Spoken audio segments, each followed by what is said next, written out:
તો દાહોદ જિલ્લામાં ખેતીલાયક વરસાદ ખેડૂતો દ્વારા વાવણીની કામગીરી શરૂ કરવામાં આવી છે।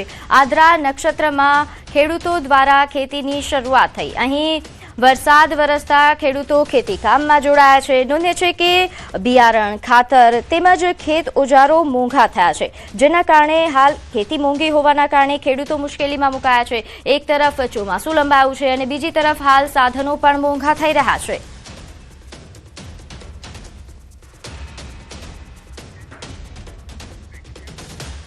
તો ભરૂચના આમોદ તાલુકામાં ખાતરની અછતના કારણે ખેડૂતો મુશ્કેલીમાં મુકાયા। ખાતર મેળવવા માટે ખેડૂતો સવારે 4 કલાકથી કતારમાં લાગેલા હોય છે। કૂપન ન મળે તો અહીં ખાતર વિના જ પરત ફરવું પડે છે, જેથી ખેડૂતોમાં આક્રોશ ફેલાયો છે।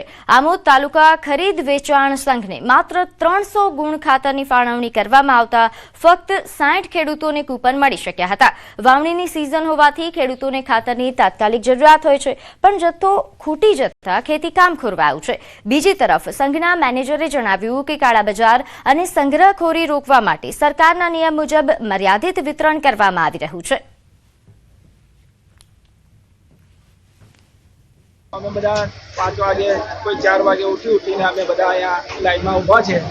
હવે અત્યારે લગભગ 60 કૂપનોને વિતરણ કરવાનું છે। એ પછી જે કંઈ બાકી રહ્યો છે એને પાછા ઘેરે જવાનું। ખેતી પાક હજુ ઉગેલો નથી અને એક ખેડૂતને સરકારનું ભરૂચ જિલ્લા પરથી અમને એવી સૂચના થયેલી છે, એક ખેડૂતને 10 ગુણ 1 મહિનામાં એક જ વખત આપવાનો સર્ક્યુલર આપેલો છે।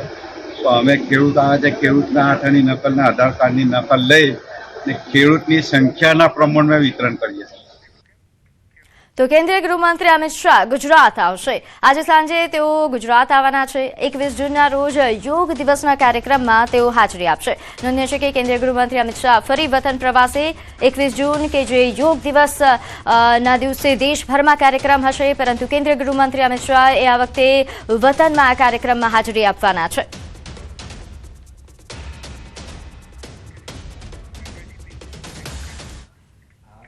દેવભૂમિ દ્વારકામાં એસઓજીએ પ્રતિબંધિત વન્યજીવ સામાનના ગેરકાયદેસર વેપાર સામે મોટી કાર્યવાહી કરી। જામખંભાળિયામાં દરોડા દરમિયાન 1 કિલો 65 ગ્રામ એમ્બરગ્રીસ સાથે 2 શખ્સોને ઝડપી પાડવામાં આવ્યા। મળી આવેલ એમ્બરગ્રીસની કિંમતે અંદાજે 1,06,50,000 રૂપિયા હોવાનું સામે આવ્યું છે। બીજી તરફ કાર્યવાહીમાં એક શખ્સ પાસેથી કસ્તુરી અને સિંહના 2 નખ પણ જપ્ત કરાયા છે। કુલ 1,07,70,000 રૂપિયાનો મુદ્દામાલ કબજે કરીને ત્રણેય આરોપીઓને વન વિભાગને સોંપવામાં આવ્યા। આરોપીઓ અમરેલી અને જામનગર જિલ્લાના હોવાનું જાણવા મળ્યું છે।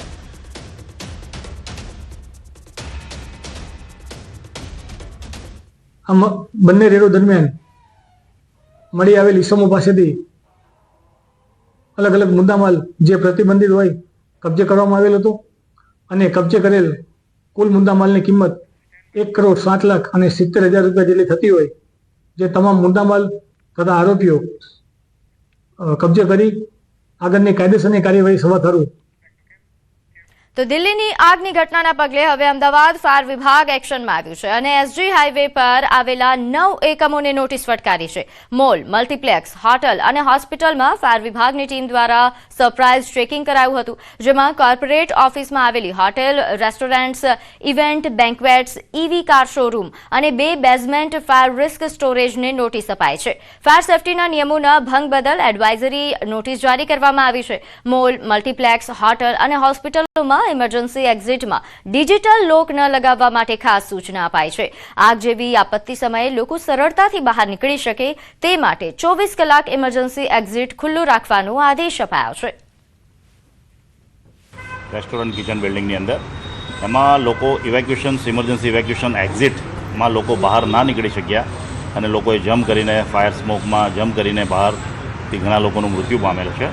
એવી અમદાવાદ શહેરમાં ઘટના ન બને એના માટે ખાસ આપણે Ahmedabad municipal corporation fire and emergency services ડિપાર્ટમેન્ટે જાહેર સૂચના આપેલી છે। દિલ્હીમાં બનેલી ફાયરની ઘટના બાદ અમદાવાદ ફાયર વિભાગ જે છે તે એક્શનમાં આવ્યું છે અને ખાસ કરીને અમદાવાદના મોલ, મલ્ટીપ્લેક્સ, હોસ્પિટલ્સ તમામ જગ્યાએ ફાયર વિભાગ ચેક કરી રહ્યું છે. ખાસ કરીને જે કંઈ ડિજિટલ લોક, જે દિલ્હીમાં જે ઘટના બની હતી કે જે દરવાજા ડિજિટલ લોક હતા અને તેના કારણે આગ પ્રસરી અને લોકોના મોત થયા, ત્યારે અમદાવાદમાં જે હોસ્પિટલ છે, હોટલ છે કે જ્યાં ડિજિટલ લોક લાગેલા હોય તો તેને હટાવવા પડશે.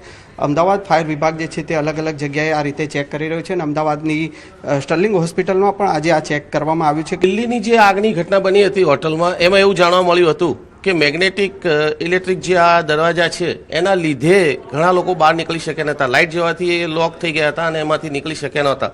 તો કમિશનર સાહેબનો એવો ઓર્ડર છે, મ્યુનિસિપલ કમિશનર સાહેબ શ્રીનો, કે ભાઈ અમદાવાદમાં પણ મોટી હોસ્પિટલ હોય, શોપિંગ મોલ હોય અથવા તો ઓડિટોરિયમ હોય તો એમાં આવા દરવાજા હોવા જોઈએ નહીં. લાઇટ જાય એટલે આપોઆપ દરવાજા ખુલી જાય છે, અમારી એવી સિસ્ટમ છે. એ પણ ચેક કર્યું તો અત્યારે તો દેખાઈ રહ્યું છે, છતાં પણ અમે એક્સપર્ટની થોડી મદદ લઈ અને જોઈશું કે ખરેખર ખુલે છે. જો ખુલતા હશે તો બરોબર છે, નહીં તો સાહેબશ્રીની સૂચના મુજબ આગળ રજૂઆત કરશું અમે અને સાહેબશ્રીની સૂચના મુજબ અમે એક્શન લઈશું. ત્યાં પણ ડિજિટલ લોક લગાવવામાં આવ્યા હોય તો તેને લઈને ચેકિંગ કરવામાં આવી રહ્યું છે. કેમેરામેન ખેંગા રાઠોડ સાથે સંજય ટાંક, ન્યૂઝ 18 ગુજરાતી, અમદાવાદ. આગળ વાત કરીએ માધવપુર ઘેડ મેળામાં કલાકારોના ખર્ચ પાછળ ભ્રષ્ટાચારના આક્ષેપ થયા છે. એડવોકેટ ભાનુભાઈ ઓડેદરાએ 3.93 કરોડ રૂપિયાના બિલ સામે સવાલો ઉઠાવ્યા. તેમણે વડાપ્રધાન અને મુખ્યમંત્રીને લેખિત ફરિયાદ કરી આ બિલની ચૂકવણી રોકવા માટે માંગ કરી છે. તેમનો આક્ષેપ છે કે અધિકારીઓની મિલીભગતથી સરકારી નાણાંનો વેડફાટ કરાયો છે. બીજી તરફ તંત્રએ આ તમામ આક્ષેપોને પાયા વિહોણા ગણાવ્યા છે. અધિકારીના જણાવ્યા મુજબ મેળા માટે નિયમ અનુસાર ઓપન ટેન્ડરથી જ એજન્સી નક્કી કરાઈ હતી અને કલાકારો અહીં રિહર્સલ માટે તેમજ મુસાફરી માટે તેમને 8 થી 10 દિવસ રોકાતા હોય છે. ત્યારે આ તમામ બિલો ઓડિટ પ્રક્રિયા બાદ ચૂકવવામાં આવે છે. એટલે મેં આ બિલ રોકવા માટે વડાપ્રધાન અને મુખ્યમંત્રીશ્રીને પણ મેં અરજી કરેલી છે કે આ બિલ તાત્કાલિક યોગ્ય તપાસ વગર આની બિલ ચૂકવવું નહીં અને અન્ય બિલોની પણ તપાસ કરવી ગુજરાતમાં જ્યાં જ્યાં ઇન્વેટો થયા હોય. અને આ ભાઈ અધિકારી છે એણે જંગમ અને સ્થાવર મિલકતો પણ તપાસવી. આ સિવાય મેળાના પાર્કિંગ માટે છે અને અન્ય કલાકારો માટે જે મોટા બિલો આપવામાં આવેલા છે એ તમામની તપાસ કરવી એવી મેં માગણી કરેલી છે. વડી કચેરીએ આ જાણ ઓલરેડી કરેલી જ છે અને આ સમગ્ર ચૂકવણાની પ્રક્રિયા ઓડિટ પ્રક્રિયામાંથી પસાર થઈ અને પછી ચૂકવણા થતા હોય છે. એટલે ત્યાં કોઈ એવું લાગે તો એમના દ્વારા બિલો રોકવામાં આવતા હોય છે. એટલે સીધા ચૂકવણા થાય એવું થતું નથી. ત્યાં ઓડિટ અધિકારી દ્વારા એનું નિરીક્ષણ કરવામાં આવે છે અને પછી ચૂકવણા થાય છે. તો પાટણ શહેરમાં પ્રાથમિક સુવિધાઓના અભાવે શહેર કોંગ્રેસ પાલિકા સામે અનોખો વિરોધ નોંધાવ્યો. શહેરના વોર્ડ નંબર 4, 5 અને 11માં છેલ્લા ઘણા સમયથી ગટર ઉભરાવવાની સમસ્યાના કારણે સ્થાનિક લોકો ભારે હાલાકીનો સામનો કરી રહ્યા છે. જાહેર રસ્તાઓ પર ગંદુ પાણી ફરી વળતા લોકોમાં રોષ જોવા મળી રહ્યો છે. શહેર કોંગ્રેસના ચૂંટાયેલા કાઉન્સિલરો અને કાર્યકરોએ પાલિકા પરિસરમાં ઘંટ વગાડી અનોખો વિરોધ કર્યો. કોંગ્રેસના આગેવાનોએ આરોપ લગાવ્યો કે પાલિકા પ્રજાની મૂળભૂત સમસ્યાઓ પ્રત્યે ઉદાસીન છે. સાથે ચેતવણી આપી કે જો તાત્કાલિક ગટરની સમસ્યાનો ઉકેલ નહીં લાવવામાં આવે તો આગામી દિવસોમાં ઉભરાતી ગટરનું દૂષિત પાણી ભરી પાલિકા કચેરીમાં ઠાલવીને ઉગ્ર વિરોધ કરવામાં આવશે. પરંતુ આ નગરપાલિકાની બેદરકારી ગણો, ઘોર બેદરકારી ગણો, જેના કારણે પંચર રિપેર નહીં કરવાના કારણે આજે આખી રાઇઝિંગ લાઇન ચોકઅપ થઈ ગઈ છે. જેના કારણે Vasapur pumping station, Matarwadi pumping station, railway pumping station અને રોટલી હનુમાન પાસેનું પમ્પિંગ સ્ટેશન, આ ચારે પમ્પિંગ સ્ટેશનના પાણીની મેન રાઇઝિંગ લાઇન ચોકઅપ થઈ ગઈ છે. જેના કારણે ward number 4, ward number 5, ward number 11 અને વોર્ડ નંબર 6 ના જે નીચાણવાળા વિસ્તારો છે ત્યાં નદીની ગોળે ભૂગર્ભ ગટરો ઉભરાય છે. આથી બહુ સ્પષ્ટ છે કે એક બાજુ કામગીરી કરવા નથી દેવી અને બીજી બાજુ ગટર ઉભરાય છે તો એની ફરિયાદો કરવી. એ ચોક્કસ માણસોના નામ હું નહીં આપી શકું, પરંતુ અમને ખ્યાલ છે કે આ પાટણની જનતા આ પ્રકારની સમસ્યાઓમાં ઘેરાયેલી રહે એવા ચોક્કસ રાજકીય સ્થાપિત હિતોને